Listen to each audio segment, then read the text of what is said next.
of War. You've waited months, you've waited years for this game, and now it's finally here. Does it live up to the hype? The answer is yes. Now, what Epic has done is created, quite simply, a masterpiece, and a game that will go down as an instant classic, and it's the killer app that the 360 has been waiting for 1 year after its launch. The key to Gears of War is all about the new cover system. Basically, you're going to be able to attach yourself to any wall, to any tree, to any bombed out Honda Accord on the streets of the planet Sarah, and you're going to be able to stop and pop and move from cover to cover as you take out the Locust Horde. Now, the great thing about this stop and pop gameplay, as Epic calls it, is that you really have to use what I like to refer to as fast tactics. You're going to use flanking maneuvers with your four-man squad. You're going to try and get around behind and to the sides of the Locust. And from behind cover, you're going to have to stop, look up for just a split second, get off a few rounds, and get back into cover. Because on the harder difficulty levels, a few seconds out of cover, and those guys are going to hit you with a headshot, and you're going to go down. Personally, I recommend ditching the casual difficulty level altogether. It's a bit too easy, even though there is a significant challenge down the line in the final stages. The hardcore is a great place to start out, because immediately from the very first map, you're going to feel challenged as you work your way through the planet Sarah.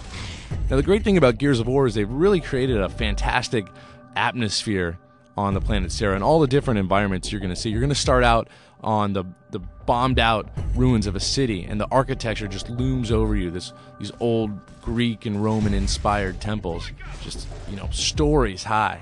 And it really is such a beautiful game to look at, just to look at the buildings.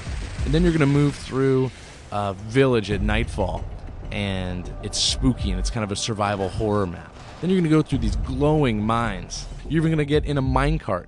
You're going to get on a speeding train. It has a ton of great-looking environments, and they all feel distinctly different from each other. My personal favorite aspect of Gears of War is cooperative play. Via split screen, locally, or on Xbox Live, you can play two-player co-op missions all the way through the single-player campaign. And it's really as if Epic designed the game to be a co-op game. And on the single-player mission, it's just that the computer controls your co-op partner. What's great about co-op is together, you're going to work your way up the map. You're going to be able to revive each other when someone's down. You're going to be able to flank on the fly and go through all these basic tactical maneuvers together. And it's tremendous fun. I like it better than even the co-op play on Halo and Halo 2. Now, the versus multiplayer on Xbox Live and System Link, if you want, is pretty great. It's basically a team deathmatch / last man standing, and it's only 4-on-4, and the maps are pretty small, but the action is tight, and you really have to work together as a team in order to win.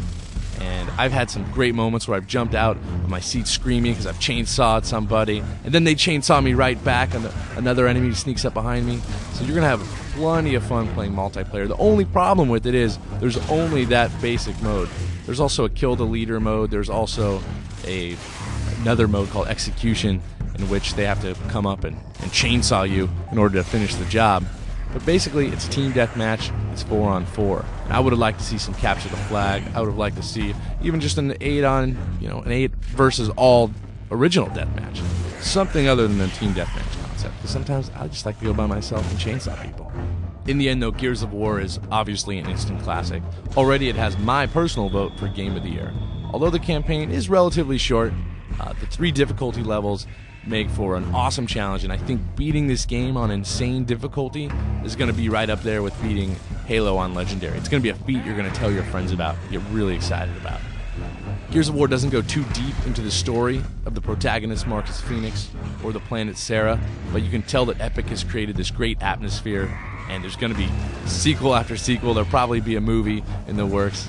It's going to be a huge franchise from here on out, and it is definitely the killer app and a must-have game on the Xbox 360 this year.